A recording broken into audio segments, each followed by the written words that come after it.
목사님께서 정성을 다해서 말씀을 준비하시고 또 이렇게 은혜를 나누어 주셔서 감사합니다.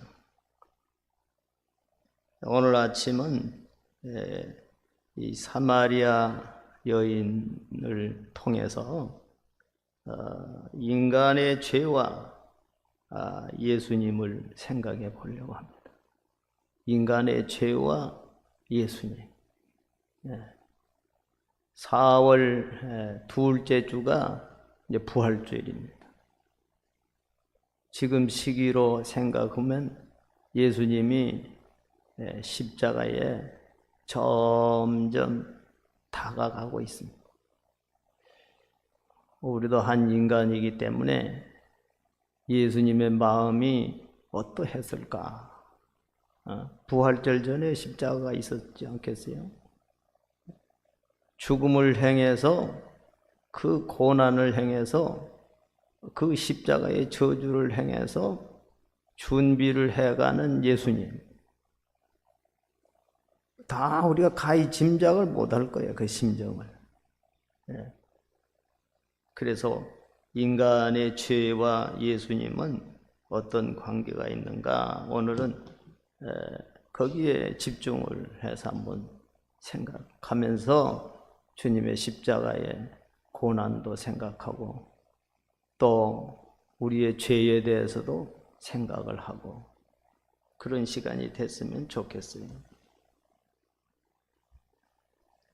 사마리아 여인은 많이 우리가 듣고 또 아시기 때문에 다시 말할 필요도 없습니다. 예수님이 사마리아에 지나가다가 이 여인을 만났고 내가 생수를 준다.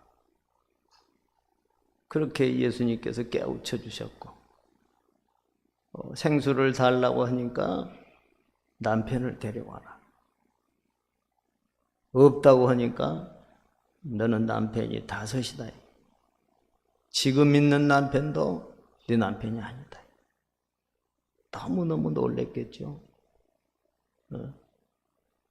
그래서 예수님에게 이제 마음을 열고 주님을 모시게 됐고 그리고는 하나님을 좀 만나고 싶은데 높은 산에 올라가면 되냐고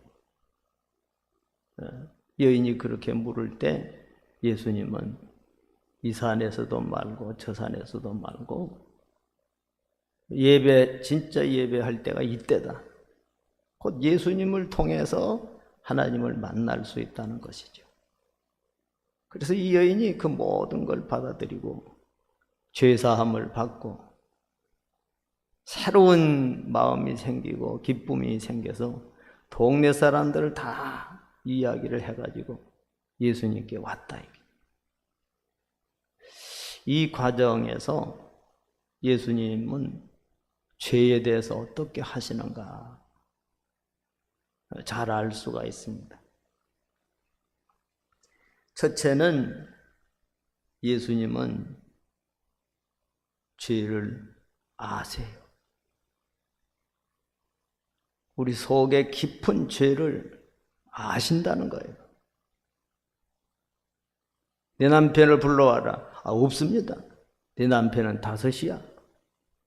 아시잖아요.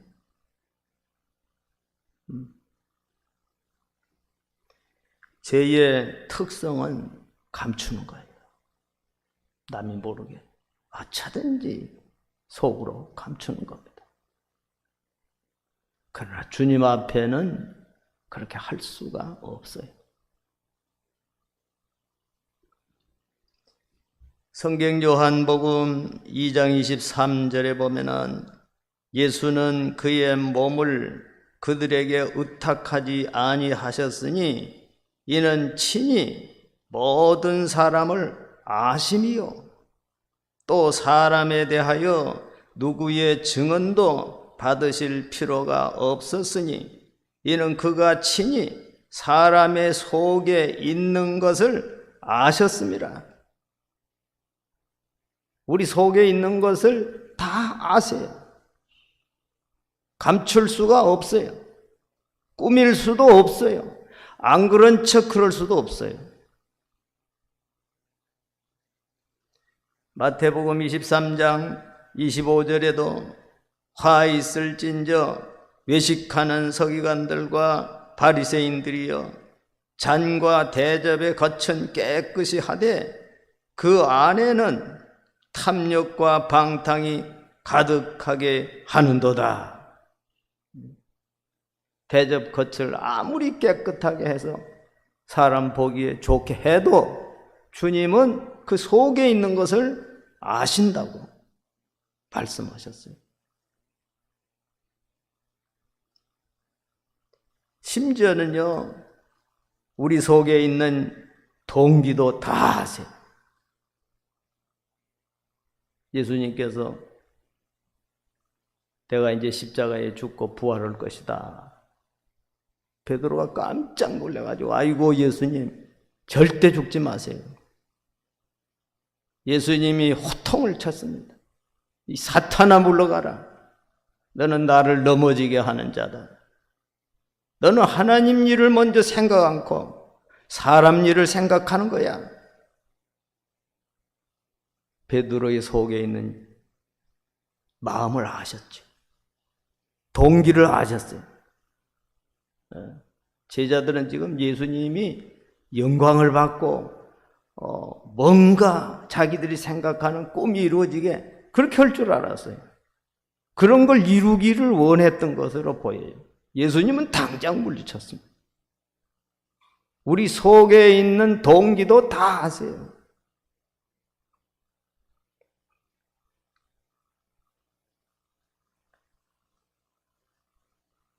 우리 자신을 살필 때 사람 보고 무슨 비교를 해갖고 나는 좀 낫고 당신은 어쩌고 누구한테 비하니까 나는 뭐 잘하는 것 같고 다 내려놔야 돼. 예수님이 아시니까. 사람과 비교할 필요가 없어요. 잘했니 못했니 그 아무것도 소용없어요. 어떤 의미에서. 바울 사도가 고백한 말씀대로 나는 자책할 것이 아무것도 없다. 그러나 나를 심판하실 분은 주님이다. 아니, 내가 뭘 잘못했는데 내가 지금까지 그게 다가 아니에요. 네 남편을 불러와라. 너는 5명이나 되는 남자가 있다. 지금 있는 자도 내 남편이 아니야. 누가 알려줬습니까? 예수님이 아신 거예요. 그래서 우리 믿는 사람은 뭐 이런 것 저런 거 다 내버리고 예수님 앞에 항상 서야 돼요. 예수님 앞에 서서 나를 살펴야 돼. 내 속이 어쩐가. 우리 교회도 예수님 앞에 서야 돼요. 요한계시록에 보면은 예수님께서 7 교회에 대해서 쭉 말씀하시지 않습니까? 너는 사랑이 식어졌어. 너희 속에는 지금 이세벨이 있어. 우상성기는 이세벨 정신이 있어.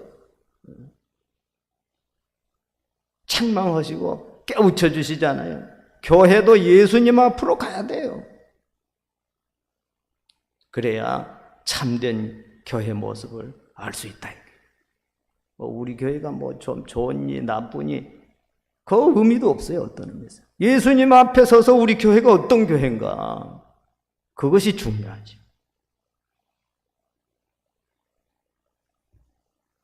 제가 소명이라는 그런 책을 보니까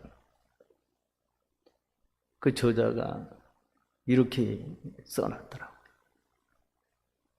소명, 하나님이 부르신다 그 말 아닙니까? 우린 다 하나님이 부르셨다 그런 생각을 갖고 신앙생활을 하지 않아요? 특별히 어떤 또 내가 책임을 맡았으면 하나님이 나를 부르셨다 그런 생각이 있어요. 근데 소명 가장 가까이 있는 것이 자만이라는 거예요. 나는 부름을 받았어. 당신들하고는 틀려. 이런 한 발자국만 잘못 디디면 교만하고 자만이 돼버린다는 거예요. 또 더 나가서 우리가 하나님이 주신 일을 한다. 그것도 소명이라고 볼 수 있어요. 근데 그 한 발자국만 잘못 디디면 자기 야심을 이루는 일이 될 수 있다는 거예요. 가장 가까이 그거 있다는 거예요. 소명 옆에가. 우리도 하나님의 부름을 받았습니까? 하나님이 나를 부르셨습니까? 지금 내 생각이 어디로 기울어져 있는지 다시 한번 생각해야 돼. 내 남편을 불러와라. 지금 있는 남편도 내 남편이 아니야. 주님은 죄를 아세요.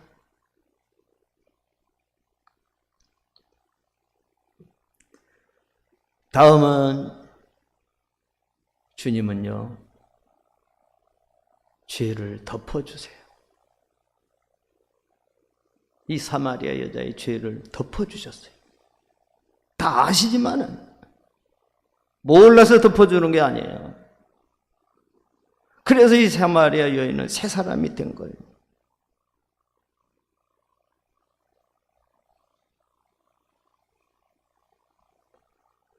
요한복음 10장 10절에도 나는 양으로 생명을 얻게 하려고 왔다. 멸망시키려고 온 것이 아니에요. 또 예수님은 나는 심판하기 위해서 이 세상에 온 것이 아니다. 구원하려고 왔다.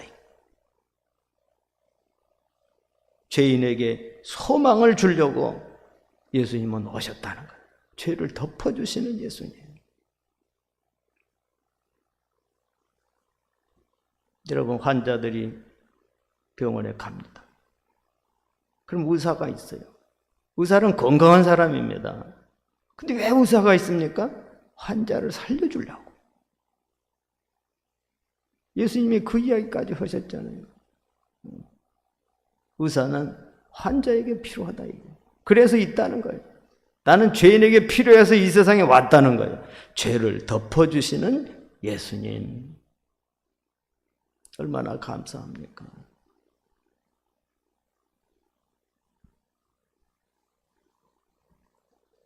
그래서 예수님은 내 대신 저주를 받았고 십자가를 졌고 고난을 당했고 하나님 앞에 버림을 받았고 내 죄를 덮어주시기 위해서. 로마서 11장 25절 말씀에 이 예수를 하나님이 그의 피로써 믿음으로 말미암는 화목제물로 세우셨으니 이는 하나님께서 길이 참으시는 중에 전에 지은 죄를 간과하심으로 자기의 의로우심을 나타내려 하심이라. 이 간과란 말이 또 다른 성경에 비슷한 단어로 쓰였다고 보는데 도말이란 말로도 쓰였어요. 싹 지워버려요. 뭐 문서에 뭐 빛 뭐 얼마 졌다. 문서를 싹 불태워버리는 거예요. 덮어주시는 우리 예수님. 이사야 1장 18절에도 여호와께서 말씀하시되 오라 우리가 서로 변론하자. 너희의 죄가 주홍 같을지라도 눈과 같이 희어질 것이요 진홍같이 붉을지라도 양털같이 희게 하리라. 덮어주시는 예수님. 그걸 우리가 받고 이 자리에 앉아있는 줄로 압니다. 히브리 9장 12절 말씀에도 염소와 항소의 피로 하지 않고 자기 피로 영원한 속죄를 이루셨다고. 예수님께서 우리 죄를 덮어주신 것입니다.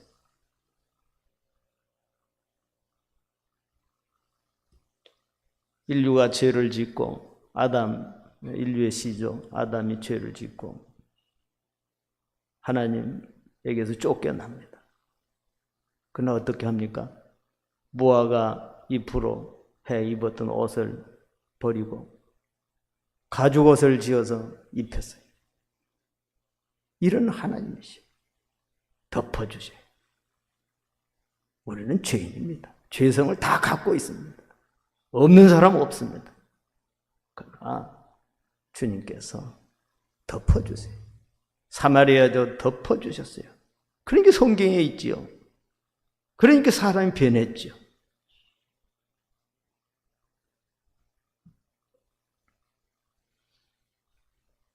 세 번째는 죄를 어떻게 하시나 우리 예수님은 이제 우리말로 완성을 하세요. 완벽하게 우리를 변화시키세요.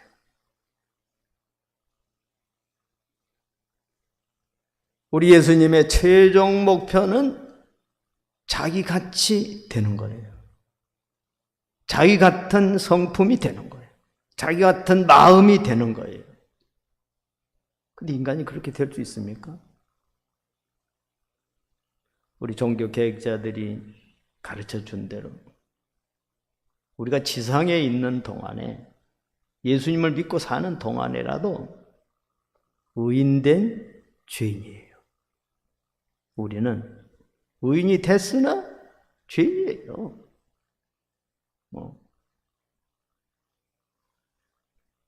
그러나 우리가 하나님 앞에 갔을 때 우리는 죄를 완전히 벗어버리는 그러한 완성이 있게 된다. 이게 얼마나 감사합니까? 죄를 이길 자가 누가 있습니까? 죄의 완벽할 사람이 누가 있습니까? 그러나 예수님은 그렇게 마지막에 완성을 하세요.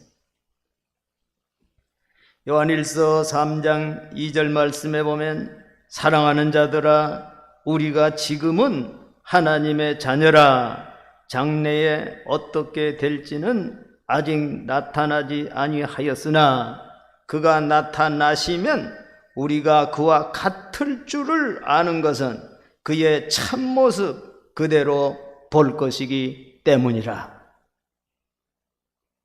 불완전합니다. 지금 뭐 자랑할 것 별로 없습니다. 사실은 솔직히 말해서. 그러나 최종적으로 우리 예수님과 같이 됩니다.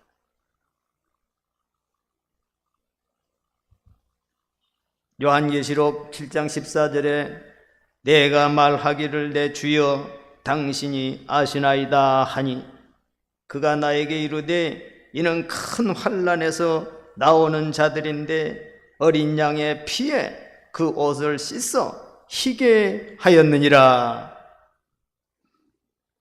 이 천국의 모습 아닙니까? 요한계시록이. 그럼 천국에 있는 성도들이 무슨 옷을 입었냐? 흰 옷을 입었어요. 왜 그랬냐? 용서받아서 그런 거예요. 완벽하게 된 거예요. 지금 우리가 부족하고 연약하니까 겸손하고 진실합시다. 그러나 거기서 끝나지 말고 우리도 주님과 같이 죄를 완전히 벗고 완성이 될 완벽해질 그날을 항상 목표로 생각하고 나아가야 된다.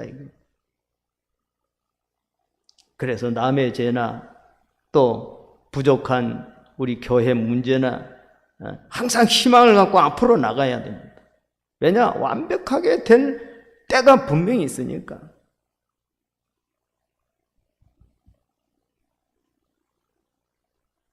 우리 예수님이 가르쳐준 삶의 길이 있지 않습니까? 악을 악으로 갚지 말라. 선으로 악을 이기라. 원수를 사랑해라. 순종하고 하나님께 또 잘못했으면 회개하고 나아가야 되지만은 지상에서는 완벽이란 있을 수가 없어요. 더욱 겸손해야 돼요. 더욱 진실해야 돼요. 그러나 마지막에는 완성이 돼요. 주와 같을 자가 돼요.